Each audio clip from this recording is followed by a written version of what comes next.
Welcome back, brothers and sisters. Today, we're embarking on a journey into somewhat uncharted territory compared to our usual discussions. Instead of examining a modernized version of an ancient text, we'll delve into a topic that many of us find fascinating: the complexities of Roman politics. I hope you will find this exploration both enlightening and engaging, and I'm thrilled to have you all on board. Your thoughts and comments are not just welcomed, but eagerly anticipated. Now, before we dive deep into the heart of Roman political life, I want to lay down an important disclaimer. What we're about to discuss involves a hefty dose of speculation and interpretation. Ancient Roman politics operated in a context very different from ours today. Different values, different social structures, different challenges. Not only that, but Rome existed for about 1,000 years, and throughout this extensive period, its political landscape continually was under constant transformation. This means we're dealing with a vast, varied, and often contradictory historical record, although we'll mostly be focusing on the period leading up to the transition from republic to empire. So, while we do draw some parallels to modern political ideologies, remember, these comparisons are more about sparking thought and understanding broader themes rather than drawing direct lines. That being said, thanks to the gigantic library of Roman texts and later research, we have a lot of data that reveals recurring patterns and conflicts in Roman political life, including issues like class structure, economic systems, and military ambitions. Furthermore, the evolution of Roman law and governance provides critical clues. As Rome underwent its transformation from a republic to an empire, the shifts in legal and administrative structures shed light on the underlying political tensions and aspirations that fueled this change. Equally important is the consideration of the actions and rhetoric of prominent Roman figures. Their speeches, decisions, and policies says a lot about the dominant political ideologies of their time. By synthesizing these varied elements, we have developed a framework that categorizes Roman political thought into 4 distinct but interconnected political schisms that function as the foundation of distinct ideologies. In the bustling streets and grand forums of ancient Rome, 2 major political forces were at play, shaping the very fabric of the Republic. These were not formal parties as we know them today, but rather ideological or cultural currents that drove the heart of Roman politics. On one side we had the populares. These were the voices of the people, the ancient world's answer to what we might now call progressive thinkers, not to be confused with the popular and somewhat skewed understanding of the term progressivism. The populares challenged the status quo, advocating for reforms that resonated with the common citizen, the plebeians. Imagine the populares as the early champions of the people's rights, pushing for a more politically egalitarian Roman society. Their ideas were radical for the time. They wanted to give more power to the common man. While the Romans didn't really have political parties, a hypothetical populare political program would include demands like these. Increase the power and influence of the popular assemblies in government decisions. Redistribute land to the poorer citizens, especially to small farmers and veterans. Implement policies to reduce economic inequality, like providing subsidies or welfare benefits to the lower class. Enact measures to alleviate the burden of debt on common citizens, possibly including debt forgiveness. Open more political positions to non-aristocrats, reducing the exclusive hold of the Patricians on political power. Advocate for laws that protect the rights of the common people and ensure fair treatment in the legal system. Ensure a stable supply of affordable grain to the urban poor to prevent hunger and social unrest. Provide better support and rewards for soldiers, who were often from the lower classes. Invest in infrastructure and public works projects to create jobs and improve living conditions in Rome. Implement policies to reduce corruption in government, ensuring that public officials act in the interest of the populace. Much like today, a significant portion of the wealth in ancient Rome was accumulated by the elite, often as a result of state actions and policies. This accumulation wasn't just about market dynamics, it was deeply intertwined with political power and decisions made at the highest levels. So populares weren't just pushing what we'd see today as socialist policies. They would also have been appealing to many who believed in individual economic freedom, those who today would be labeled libertarians. For example, many populares wanted to privatize state-owned land by distributing it to poor farmers and veterans, and their policies were generally a challenge to the state-backed economic privileges of the elite. It was a call for a more level playing field where wealth wasn't just accessible to the few who had the state on their side. Famous figures like Julius Caesar and the Gracchus brothers championed these causes. The Gracchus brothers, for instance, became almost legendary for their attempts at land reform, challenging the elite's grip on wealth and power. And Caesar was the popular superstar, implementing various reforms to curb the Senate's power and support the less fortunate. On the other side of this political divide were the Optimates. These were the guardians of the status quo, the conservative wing of Roman politics, so to speak. Think of them as the defenders of traditional Roman values and the interests of the elite class. They upheld the structures that kept them in power and were wary of any reforms that threatened their status. Their political program would have been all about maintaining the established order, strengthen and uphold the traditional power and authority of the Senate in governing Rome, preserve the political and social privileges of the patrician class, ensuring their continued influence in public affairs, protect the economic interests of the wealthy and landowning classes, including property rights and economic policies favourable to large landowners, oppose large-scale wealth redistribution policies and extensive public welfare programs, emphasize maintaining social order and stability, possibly through stricter laws and enforcement, implement conservative fiscal policies, avoiding excessive public spending and maintaining a stable state treasury, maintain the tradition of patricians holding key political and religious offices, ensuring experienced and elite leadership, foster alliances and networks among the elite to consolidate power and influence in Roman politics and society, uphold traditional Roman values, customs, and religious practices, aligning with the conservative ethos of the class. Figures like Cato the Younger and Sulla embodied these ideals. Cato was a staunch defender of the Senate's authority and a critic of populist leaders, while Sulla's march on Rome was a dramatic assertion of the Optimates' power. This ideological tug-of-war between the populares and the Optimates wasn't just political theatre. It was a fundamental debate about who should hold power in Rome and how that power should be used. These factions were the basis for intense political disagreements within Rome, each fighting for control, each with their vision for Rome's future. Another profound debate raged in Rome, one that would eventually reshape the entire Roman world. This was the clash between imperial and republican ideals, a dispute over the very nature of how Rome should be governed. The republican side of this divide harkened back to the early days of Rome after the overthrow of the kings. The Republic wasn't a democracy as we understand it today, but it was a bold experiment in shared governance. The Roman Republic was a system of elected officials, a Senate composed of Rome's most distinguished leaders, and a complex framework of checks and balances. It was a system where power was meant to be distributed, not concentrated. At least that was the idea. Republican proponents cherished this model. They saw it as the embodiment of Roman values, liberty, duty, and the rule of law. To them, the Republic was more than a government. It was the heart of Roman identity. Figures like Cicero stand out here. An eloquent orator and philosopher, Cicero was a vocal advocate for the Republic, championing its values and warning against the dangers of concentrated power. But as Rome expanded and faced internal and external pressures, another vision gained traction, the Imperial vision. The shift towards empire marked a dramatic turn in Roman governance. From a system of many leaders, Rome moved to the rule of one, the emperor. This wasn't just a change in leadership, it was a fundamental transformation in the way Rome operated.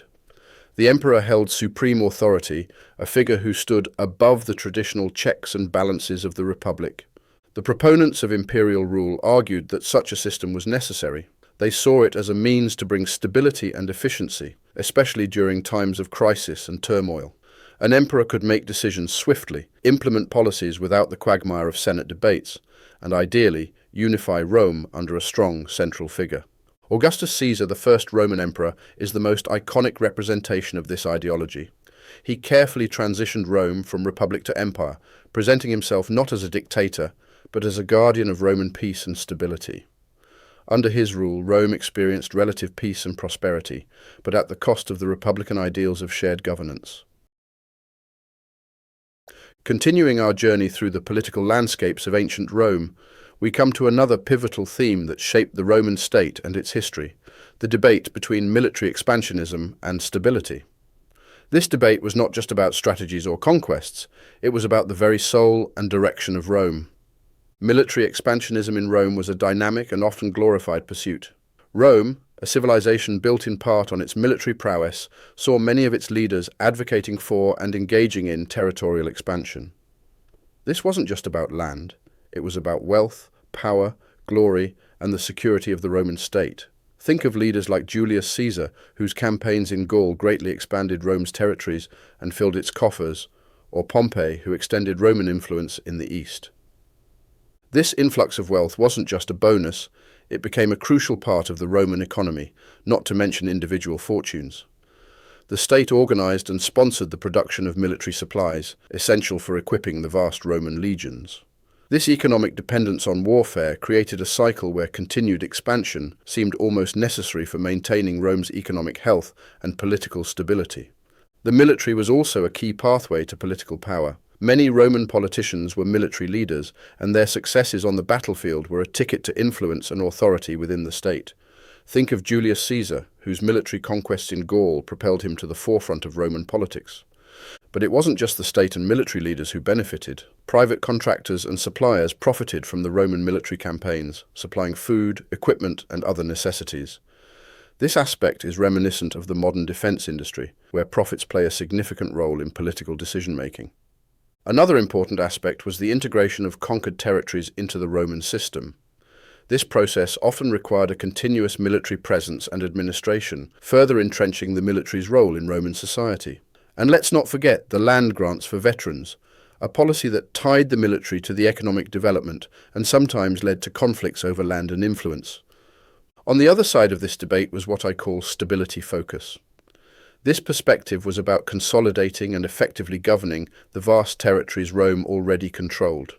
Proponents of this view argued that the empire had reached a point where its size was becoming a liability.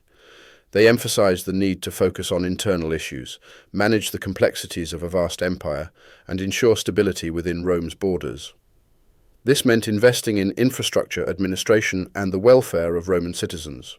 Figures like Augustus Caesar, though an expansionist in his early years, later shifted focus to internal development and governance. His reign marked a period of relative peace and stability known as the Pax Romana. Under this paradigm, the emphasis was on building roads, aqueducts, and cities, and reforming the Roman legal and administrative systems. The goal was to create a sustainable empire, not just a vast one. This dichotomy between war and stability is still very present in modern political discourse. It's reminiscent of debates between interventionist foreign policies and isolationist or non-interventionist principles. The parallels to modern US foreign policy, in particular, are striking. The US has often faced the choice between expansionist policies, both military and economic, and a focus on internal stability and consolidation. The motivations for expansion, such as creating buffer zones against perceived or real threats, or the financial incentives of military engagement, echo the Roman experience. Likewise, the economic interdependence with military activity, where industries and jobs are tied to defense spending, mirrors Rome's reliance on the spoils of war and military production. Concluding our exploration of the political schisms in ancient Rome, we delve into the contrast between patrician and plebeian interests, a division rooted in legal privileges by birthright versus the pursuit of a more balanced legal status. The patricians, Rome's aristocratic elite, enjoyed a host of inherent legal privileges that stemmed directly from their birthright. They were the original Roman citizens, the founding families of Rome, and this lineage gave them an exclusive grip on political and religious offices. This was a society where your family name largely determines your place in the political hierarchy. Patricians had exclusive access to certain political roles, such as high-ranking positions in the Senate and key religious offices.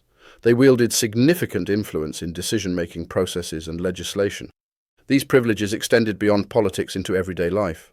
Patricians often had exclusive rights to certain properties and were afforded special protections under Roman law. Their social status granted them a level of immunity and respect that the common plebeians simply could not access. On the other side of this social divide were the plebeians. Initially, plebeians were almost entirely excluded from the formal political process. They were Roman citizens, yes, but citizens without the privileges that came with patrician birth. This meant no access to the Senate, no influence in the major religious institutions, and significantly fewer protections under the law. The plebeians, however, were not a group to remain passive. Over time, they fought for and gradually achieved more rights and a more balanced legal status within Roman society. This struggle is exemplified in the conflict of the orders, a prolonged period of social and political upheaval where the plebeians sought greater representation and legal equality. Key milestones in this struggle included the establishment of the Tribune of the Plebs, an office created to protect plebeian interests. The 12 Tables, Rome's earliest code of laws, were also a significant achievement, providing a written legal standard that applied to both patricians and plebeians. Over time, the plebeians gained the right to hold political and religious offices, breaking the patricians' monopoly on power. Based on the 4 schisms, we could theoretically create 16 combinations, in other words, 16 separate ideologies. But as you may have noticed, there are certain overlaps between these political schisms. In theory, one could be a supporter of the redistribution of wealth while supporting the idea of maintaining inherited legal privileges. I'm sure there were some who held this belief, but in reality your view on one were likely to determine your position on the other. So while in theory numerous combinations could exist, in practice the political landscape consisted of 4 primary ideologies. These ideologies represent the most common stances in Roman politics, each a combination of views on the central questions of governance, society, military and law. Now, take a look at our political compass of ancient Rome. The vertical axis represents the social and class divide. At the top, the Optimates and Patrician interests, representing the elite's desire for control and order. At the bottom, the populares and plebeian interests, representing the common man's desire for recognition. The horizontal axis represents the debate over Rome's governance and territorial ambitions. To the left, we have the ideologies favouring imperial rule and military expansion, those who believed that Rome's destiny was to rule far and wide, and that one strong emperor or leader was the key to such a grand vision. To the right we see the republican ideals and stability focus, those who valued self-governance, the principles of the republic, and the consolidation of what Rome had already achieved. In this landscape we find our 4 predominant ideologies. In the top left quadrant we encounter the elite Imperials. Here, the ideologies of the Optimates and Patricians converge with the concept of imperial rule and an urge for military conquest. They represent an authoritarian approach, where the elite not only hold the reins of power, but do so with the belief that a strong empire is one that is ever expanding, ever asserting its dominance. They are the champions of the status quo, but only insofar as it serves their interests and the expansion of Roman influence. Then there are the conservative senators. They present a blend of the Optimates and Patricians' ideals, with a commitment to the republican model and a focus on stability. They are the traditionalists, the conservatives who see value in the institutions that have served Rome well. Their vision of governance is one where change comes through evolution, not revolution, and where the state's role is to maintain order and protect the legacy of the Roman Republic. The Republic Guardians, in contrast, held fast to the Populares' vision of giving power to the people, but within the framework of a republican system. They were the advocates for a decentralized government, emphasizing political and economic reforms that would distribute power more evenly. Their approach was one of cautious non-intervention, focusing Rome's energies on internal stability and democratic principles. In modern terms, they were a mix of progressives and libertarians, wary of overreach both at home and abroad. Lastly, the popular Imperators combined the people-focused perspective of the Populares with the centralized power of an imperial system and a drive for military expansion. They were the ancient world's embodiment of authoritarian populism in their advocacy for social reforms and plebeian interests, yet imperial in their embrace of a strong, singular authority. They saw Rome not just as a city or a state, but as the head of a grand empire, one that required decisive leadership to navigate the complex realities of the ancient world. In each of these ideologies we find not just a random set of policies, but a world view, a comprehensive approach to the questions that have perennially faced those in power. How shall we govern? What is the role of the state? Who benefits from its actions? And what is our vision for the future?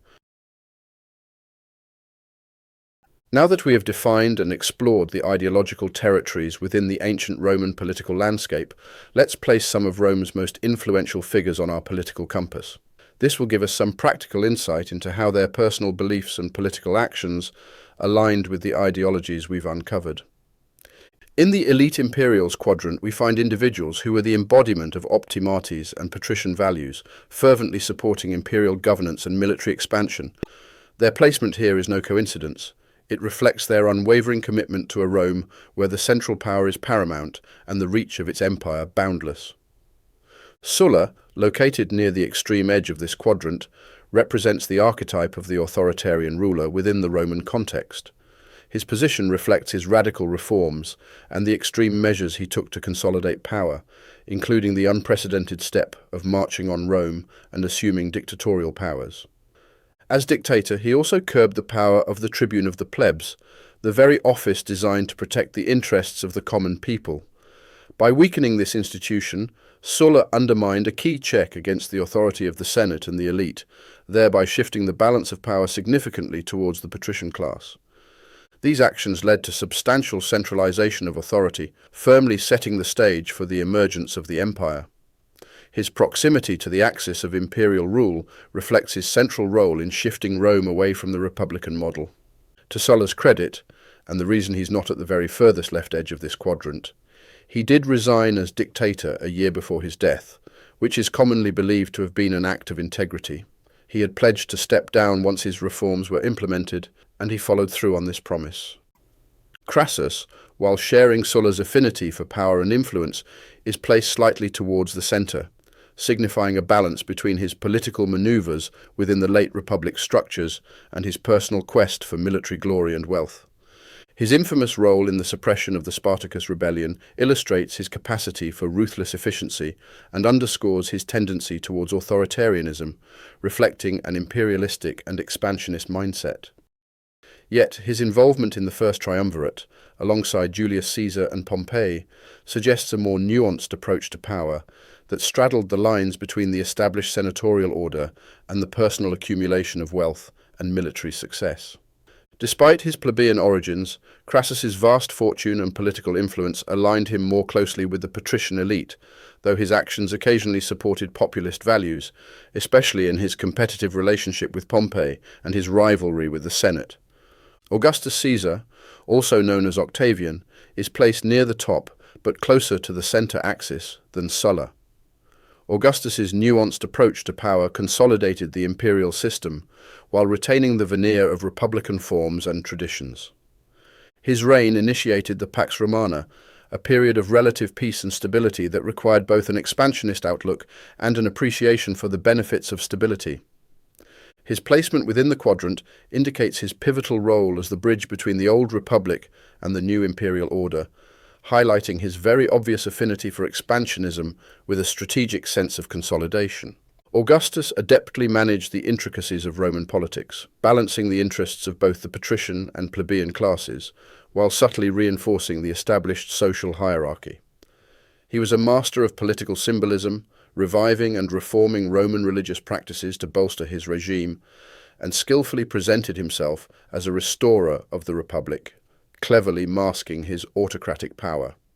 His actions and policies reflect a deep understanding of the complexities of Roman society and politics, making him a central player in the transition from republic to empire.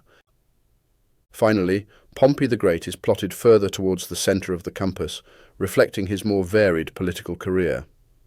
While he certainly sought military conquests and enjoyed tremendous influence, his occasional cooperation with figures like Julius Caesar indicate a degree of pragmatism and willingness to work within shifting political landscapes. His position acknowledges both his military ambitions and his contributions to the governance of the Republic before its transformation into the empire. Pompey's career was characterized by a blend of optimati and popular policies. Initially a supporter of Sulla and the senatorial elite, Pompey later sought popular support to secure command in the war against the pirates and in the East, displaying his adaptability to the political currents. Despite his plebeian origins, his actions and alliances often aligned him with the patrician class and the political establishment. However, his support of the Lex Manilia, which granted him proconsular powers in the East, indicated his imperial tendencies. To some degree, Pompey's role in the dying days of the Republic was that of a conservative general who championed the Republic's institutions, but his actions contributed to their erosion. These figures, by their actions and legacies, underscore the intricate dynamics of power and governance that defined the elite Imperials. Their relative positions within the quadrant not only signify their shared ideology, but also reflect the subtle differences in their approaches to achieving and wielding power. In the top right quadrant of our Roman political compass, the conservative senators stand as guardians of the Republic's traditions and the status quo. Cicero is positioned here, not at the very top, but firmly within this quadrant, illustrating his deep commitment to the Republic and its institutions of his time. Despite potential personal gains, he was a vocal opponent of the concentration of power in the hands of a few, as seen in his opposition to Julius Caesar and the First Triumvirate, which he viewed as a threat to the Republic's stability. At the same time, Cicero advocated for the Senate's authority, embodying the ideals of the Optimati, who sought to maintain the status quo and the oligarchic power structure.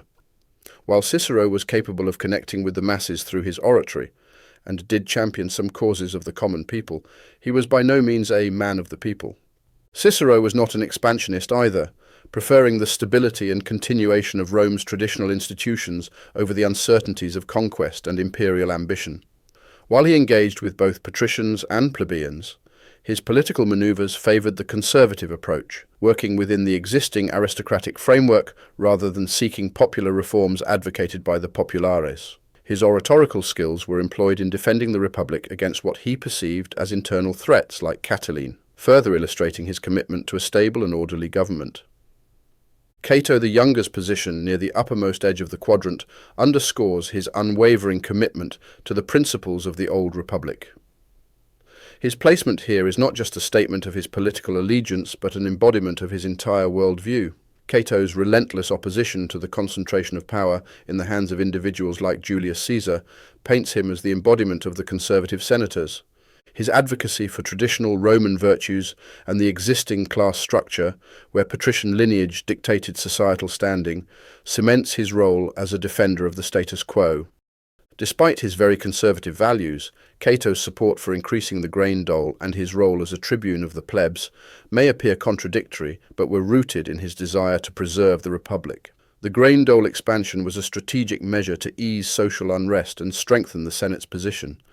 Generally, he had a knack for using popular measures for conservative ends. His service as a tribune of the plebs allowed him to influence legislation in a manner that aligned with his view of the Republic and its patrician-led hierarchy.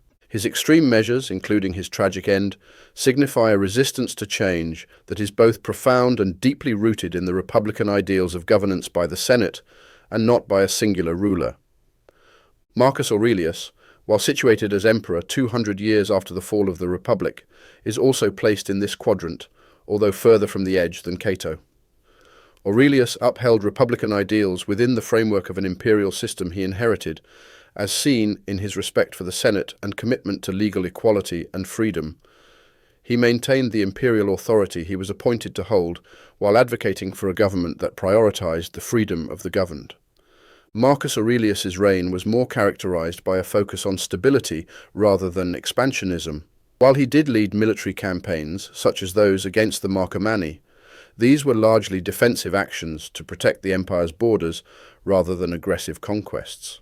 His Stoic philosophy inclined him towards maintaining the empire's stability and well-being rather than seeking to expand it.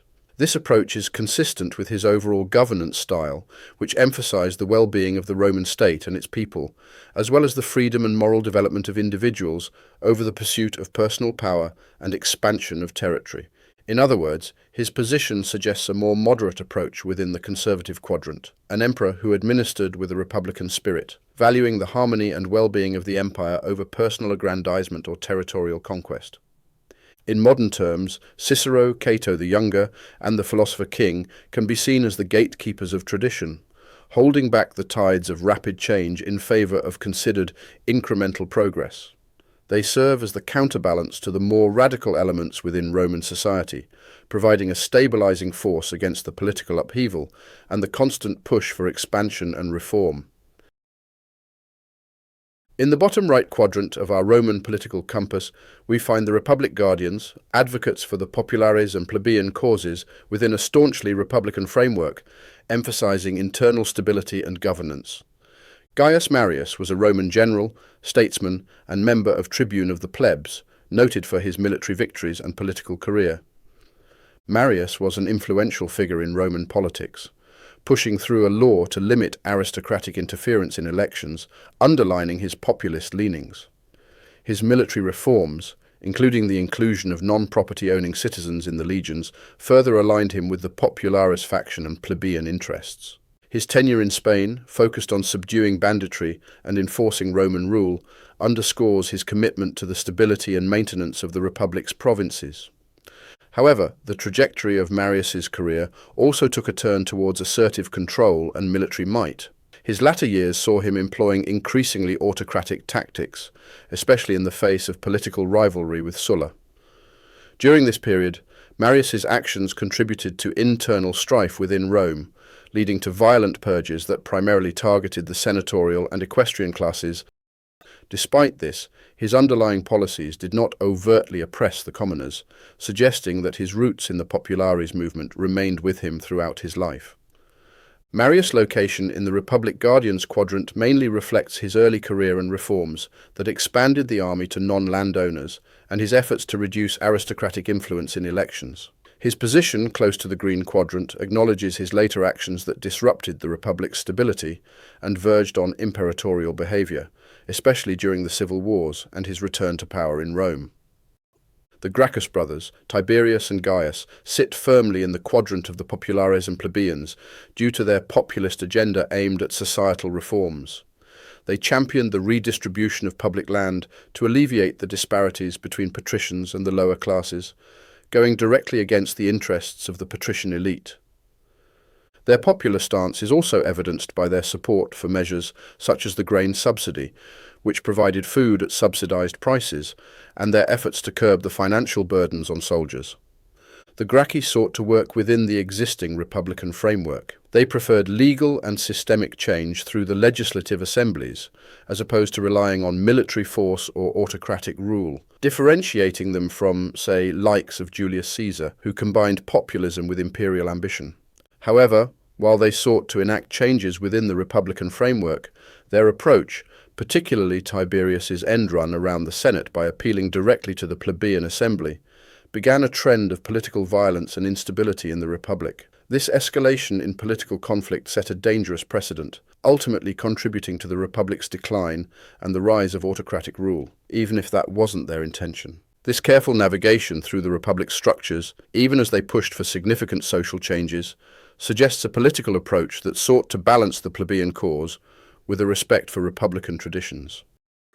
Spartacus, while a rebel slave rather than a traditional political leader, earns a distinctive place within this political compass. His inclusion is not just due to his status as a leader of a slave uprising, but also because he represents the ideal values of the Republic Guardians' ideology, a broader recognition of rights for those at the absolute margins of society. Spartacus's ability to unite disparate groups of oppressed individuals into a cohesive force speaks to his exceptional coalition-building abilities. His position along the plebeian axis is indicative of his fight for recognition of the lowest social classes within the Roman system. Unlike many of his contemporaries on the compass, Spartacus did not pursue personal political power. His rebellion was a direct response to systemic brutality. We don't really know Spartacus's motivations with absolute certainty. However, various indicators suggest that his rebellion was more likely a fight for freedom than a quest for personal power. The historical records we do have do not depict Spartacus proclaiming himself as a ruler or engaging in the typical power consolidations of the time. Instead, his actions indicated an intent to lead his followers away from Italy to freedom, which aligns with a goal of emancipation rather than a desire to seize power within the Roman system. The defensive nature of his military tactics, the lack of attempts to capture significant political positions in Rome, and his focus on the welfare and training of his followers all point towards a leader aiming to liberate rather than to use his forces for personal aspirations. Spartacus's placement on the political compass is not all the way to the right, because although he led a massive rebellion, there is no clear evidence that he advocated for a decentralized form of government. Moreover, his rebellion undeniably disrupted the stability of Rome, showing that he did not prioritize maintaining the status quo of the Roman Republic. His actions were more about the immediate goal of ending slavery for himself and his followers, rather than advocating for a particular political philosophy or structure. The individuals in the Republic Guardians quadrant represent a Rome that is both progressive and conservative, a Rome that seeks to address social inequities and expand the rights of all citizens while maintaining the established republican structures and avoiding the pitfalls of tyranny. Their ideologies are rooted in the belief that the Republic's survival depends on its ability to reform and to adapt without losing its core principles and structure. In the bottom left quadrant of our compass, we find the popular Imperators. These are leaders who combined a populist agenda with imperial governance and a penchant for military conquest. They resonate with the voices of the masses and embody the authoritative yet populist rule, representing a unique blend of plebeian advocacy within the construct of an expansive empire. In this quadrant, we find a solitary yet pivotal figure, Julius Caesar. His placement here is both significant and symbolic, representing his unique fusion of popularis advocacy with imperial ambition and military prowess. We see a man who understood the power of the people and harnessed it to bolster his own position. His early career was marked by a keen sense of populism, often siding with the plebeians against the traditional senatorial power structures. Therefore, Julius Caesar is situated towards the lower end of the quadrant, closer to the populares and plebeian interests, reflecting his populist policies and efforts to address the concerns of Rome's lower classes. Caesar's reforms, which included laws that protected the indebted and land redistribution and support for veterans, endeared him to the common people and secured his base of power. He also initiated public works projects that created jobs and improved living conditions in Rome, further solidifying his position as a champion of the populares cause. Caesar's placement towards the left of this quadrant reflects his gradual pivot from mere political advocacy to authoritative rule. His clever use of the tribune of the plebs to pass laws when the Senate resisted, his formation of the first triumvirate to consolidate power, and ultimately his role as dictator, demonstrate a masterful, albeit contentious, navigation of Roman politics. His military campaigns, most notably in Gaul, also solidifies his reputation as an expansionist. These campaigns not only extended the borders of Rome, but also filled its coffers and increased Caesar's personal clout, allowing him to return to Rome not just as a leader of the people, but as a commander with an army loyal to him alone. His subsequent civil war and assumption of power marked the end of the Republic in all but name.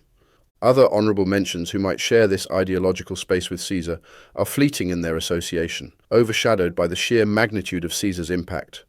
Figures such as Publius Clodius Pulcher, an initially patrician agitator turned populist, who instigated sweeping reforms like the grain dole, directly aligning with the interests of the plebeians and escalating class tensions in the late Republic, and Lucius Cornelius Cinna, a supporter of Gaius Marius with his own populist agenda, both exhibited traits of popular imperators in their pursuit of power and reform. But it is Caesar who stands as the epitome of this quadrant. His dual legacy as a champion of the people and an architect of empire encapsulates the essence of the popular imperators. His life's journey, from the political arenas of Rome to the battlefields of Gaul, and ultimately to the steps of the Senate where his life met a violent end, embodies the perpetual struggle between populist intentions and the allure of absolute power. As we wrap up our journey through the political ideologies of ancient Rome, it's important to remember that while there are parallels to the modern-day political compass, we must be cautious not to draw direct one-to-one comparisons. The Roman world was marked by its own unique culture and challenges, and while some political themes may seem eternal, their expressions were distinct products of their time. The institutions and political maneuvers of ancient Rome can offer us shadows of modern concepts like citizenship, representative democracy, and constitutional law. Lucius Julius Caesar's Lex Julia, for instance, was a significant step toward broader citizenship that would resonate through the ages. Yet, it was also a product of Roman society's specific needs and dynamics, different in context from our contemporary practices. The tribune of the plebs provided a voice for the common people in a way that foreshadowed modern representative bodies. However, the role these tribunes played, the powers they held, and the society they operated within were deeply rooted in the Roman experience, distinct from the structures of modern governance. Roman legal codes, like the 12 Tables, laid the groundwork for the rule of law, predating the constitutional frameworks that govern states today. They provided a blueprint that has informed countless systems of justice, but they were tailored to a society vastly different from our own. In grappling with the expansion of their republic and the integration of diverse peoples into an empire, the Romans addressed issues of identity and cohesion, themes that are undoubtedly familiar to us. But the solutions they sought and the outcomes they experienced were inextricably tied to their unique historical moment. And as we contemplate the transition from the Roman Republic to the Empire, we are reminded of the delicate balance that must be struck in any political system between ambition and restraint, between change and continuity. The history of Rome is a rich source of stories from which we can extract valuable lessons. It teaches us that while the quest for a just and free society is a universal pursuit, the paths to achieving it are varied and influenced by each society's distinct culture and challenges. In reflecting on the past, we gain not only knowledge but also wisdom, the wisdom to appreciate the complexity of our own political landscape and the insight to navigate it with a discerning eye toward both history's cautionary tales and its inspirational examples. Rome is both distant and surprisingly familiar. It's a legacy that we continue to build upon and one that we invite you to further explore with us. If you've enjoyed this analysis and would like to be part of our mission to produce enriching historical content, consider supporting us on Patreon. Your patronage is what allows us to continue creating videos. Thank you for watching. Until next time, let the lessons of the ancients illuminate the path to our future.